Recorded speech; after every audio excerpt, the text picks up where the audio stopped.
Welcome students. तो आज हम डिस्कस करने जा रहे हैं कुछ और questions halo alkanes and halo arenes से जो पूछे गए थे जेईई मेंस 2024 में। तो आइए देखते हैं अपना फर्स्ट क्वेश्चन। तो अपना फर्स्ट क्वेश्चन है, इसमें हमें फाइनल प्रोडक्ट बताना है कि क्या फॉर्म होगा। इसमें डिफरेंट डिफरेंट हमें रिएजेंट दी गई है। ओके, तो सबसे पहला जो अपना रिएजेंट है that is Mg and ether. तो इससे हमारी क्या बनेगी, ग्रिग्नार्ड रिएजेंट। अपनी मेटल की इंसर्शन हो जाएगी कार्बन ब्रोमीन बॉन्ड में, मेटल की इंसर्शन हो जाएगी और यहाँ पे आ जाएगा मैग्नीशियम। अब ये क्या हमें पता है कि जो अपना ग्रिग्नार्ड रिएजेंट का अल्काइल वाला पार्ट होता है that is nucleophilic, that will act as a nucleophile. आगे हमें क्या दिया हुआ है, आगे हमें दिया हुआ है CO2। तो दिस इज डेल्टा पॉजिटिव। तो अपना ये वाला जो पार्ट है वो यहाँ पे एक्ट करेगा और ये वाला ऐसे इलेक्ट्रॉन डीलोकलाइज होगा। तो अपना जो प्रोडक्ट यहाँ पे बनेगा वो होगा दिस। ओके, तो नेक्स्ट क्या है, नेक्स्ट है H प्लस। तो H प्लस क्या करेगा, this oxygen will abstract the proton और हमारा जो प्रोडक्ट बनेगा वो क्या होगा, वो होगा बेंजोइक एसिड। अब हमारे नेक्स्ट स्टेप में क्या है, नेक्स्ट स्टेप में है हमारे अमोनिया एंड हीट। तो ये अमोनिया जो है इसके पास इलेक्ट्रॉन पेयर्स हैं, दैट मींस ये क्या करेगा, ये this will act as a nucleophile. और ये जो कार्बन है ये डेल्टा पॉजिटिव है। तो ये जो नाइट्रोजन है ये यहाँ पे आके, ये वाला जो नाइट्रोजन है वो यहाँ पे आकर अटैक करेगा and this electron will delocalize on oxygen. तो अपना जो प्रोडक्ट बनेगा वो क्या बनेगा, अमाइड। यहाँ से OH जो है वो अपना रिलीज हो जाएगा in the form of water. तो हमारा बन जाएगा प्रोडक्ट यहाँ अमाइड। कौन सा अमाइड, बेंजामाइड। अब नेक्स्ट स्टेप क्या है यहाँ पे, नेक्स्ट स्टेप है ब्रोमिनेशन। तो यहाँ पे अगेन नाइट्रोजन के पास इलेक्ट्रॉन पेयर है, तो ये जो इलेक्ट्रॉन पेयर है this will abstract the bromine और यहाँ पे क्या बनेगा, ब्रोमीन अमाइड लाइक दिस। फिर अपना नेक्स्ट स्टेप जो है उसमें हमने यूज किया है sodium hydroxide, that is a base. तो क्या होगा यहाँ पे, this OH minus will abstract the most acidic proton और वो कहाँ है, that is present on the nitrogen. तो ये यहाँ से एब्स्ट्रैक्ट कर लेगा नाइट्रोजन से और यहाँ पे आएगी negative charge. Then what will happen, उसके बाद हमारी यहाँ पे फॉर्मेशन होगी नाइट्रीन ग्रुप की, that means this bromine will also be released और यहाँ पे फॉर्म होगा अपना नाइट्रीन। तो nitrene will be formed as the intermediate. अब देखते हैं आगे क्या होगा। तो आगे हमारे फॉर्मेशन होगा आइसोसाइनेट का फ्रॉम नाइट्रीन। वो कैसे होगा, तो this electron will delocalize on this carbon और ये वाला जो बॉन्ड है वो अपना ब्रेक करके आ जाएगा नाइट्रोजन पे। तो क्या होगा, यहाँ पे फॉर्म होगा आइसोसाइनेट, दिस इज आइसोसायानेट। अब जो OH माइनस है this will attack on this carbon and this electron will move on nitrogen।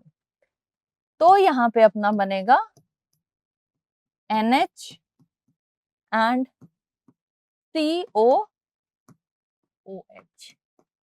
Next step में क्या होगा, CO2 will be released और जो अपना नाइट्रोजन है वो और एक प्रोटॉन एब्स्ट्रैक्ट कर लेगा और जो फाइनल प्रोडक्ट हमारा इस मल्टी स्टेप रिएक्शन का बनेगा वो होगा एनिलीन। ओके गाइस, तो अब देखते हैं कि जो अपना क्वेश्चन दिया हुआ था उसमें एनिलीन किस ऑप्शन में है, तो ये वाला ऑप्शन अपना करेक्ट ऑप्शन है। ओके, अब देखते हैं नेक्स्ट क्वेश्चन को। तो next question is example of vinylic halide is.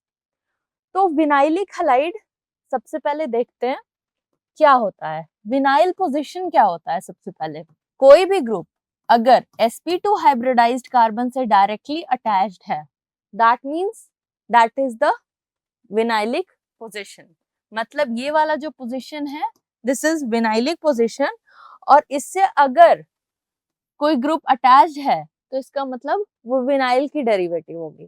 तो ये अगर हैलोजन होता तो that means this is a vinyl halide. अब देखते हैं यहाँ पे जो गिवन ऑप्शंस है उसमें कहाँ पे अपना ऐसा क्राइटेरिया लाई कर रहा है। तो जो ये वाला ऑप्शन है इसमें हम देख रहे हैं कि दिस कार्बन ये sp2 हाइब्रिडाइज्ड है और इससे एक हैलोजन अटैच्ड है, देयरफॉर क्या हुआ करेक्ट ऑप्शन? ये अपना करेक्ट ऑप्शन हुआ। अब देखते हैं नेक्स्ट क्वेश्चन। तो नेक्स्ट क्वेश्चन है स्टेटमेंट 1 है high concentration of strong nucleophilic reagent with secondary alkyl halide which do not have bulky substituent will follow SN2 mechanism. तो सबसे पहले SN2 मैकेनिज्म की क्राइटेरिया देखते हैं कि क्या होती है। तो अपने को दिया हुआ है secondary halide. Okay, no problem, secondary halide also gives SN2 reaction. अब नेक्स्ट क्या है? नेक्स्ट है कि स्ट्रॉन्ग न्यूक्लियोफाइल। तो yes, this is a necessary condition. अपनी SN2 रिएक्शन के लिए जो अपना न्यूक्लियोफाइल होना चाहिए वो स्ट्रॉन्ग होना चाहिए, तभी एक कंसर्टेड रिएक्शन फेवरेबल होगा। नेक्स्ट क्या है? जो अपना सबस्ट्रेट है दैट इज सेकेंडरी हैलाइड, वो क्या होना चाहिए? वो बल्की नहीं होना चाहिए। क्यों नहीं बल्की होना चाहिए? अगर बल्की अपना ग्रुप होगा, बल्की ग्रुप होगी तो क्या होगा? न्यूक्लियोफाइल जो आ रहा है उसकी पाथ जो है वो हिंडर हो जाएगी, उसके पाथ में रिएक्शन हिंडर्ड हो जाएगी, इसलिए रिएक्शन विल नॉट हैपन। तो ये फेवरेबल कंडीशन नहीं है। तो अगर ग्रुप जो है अपना नॉन बल्की है that means it will give SN2 reaction. Therefore जो अपना स्टेटमेंट 1 है वो करेक्ट है। अब देखते हैं स्टेटमेंट 2 को। Secondary alkyl halide when treated with a large access of ethanol follows SN1 mechanism. ठीक है गाइस, तो SN1 मैकेनिज्म की सबसे पहले देखते हैं कि क्या-क्या क्राइटेरिया है।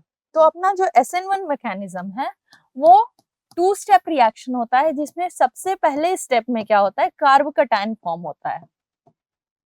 अब जिसकी जितनी ज्यादा स्टेबिलिटी होगी, जिस सबस्ट्रेट में जो कार्ब कटायन फॉर्म है वो जितना ज्यादा स्टेबल फॉर्म होगा उतना फेवरेबल ये SN1 रिएक्शन होगा। तो अगर अपने कार्ब कटायन को स्टेबल करना है तो हमें क्या यूज करना है? Polar protic solvent. अगर हमने पोलर प्रोटिक सॉल्वेंट यूज किया तो अपना जो कार्ब कटायन है उसकी स्टेबिलिटी बढ़ेगी and SN1 reaction will be more favourable.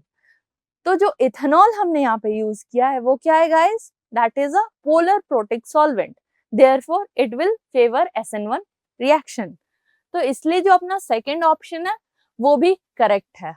तो अपने बोथ स्टेटमेंट्स जो है वो करेक्ट है, इसलिए अपना जो फर्स्ट ऑप्शन है वो करेक्ट ऑप्शन है। ओके फ्रेंड्स, तो आज के लिए बस इतना ही। आई होप आपको सारे क्वेश्चंस अच्छे से समझ में आए होंगे।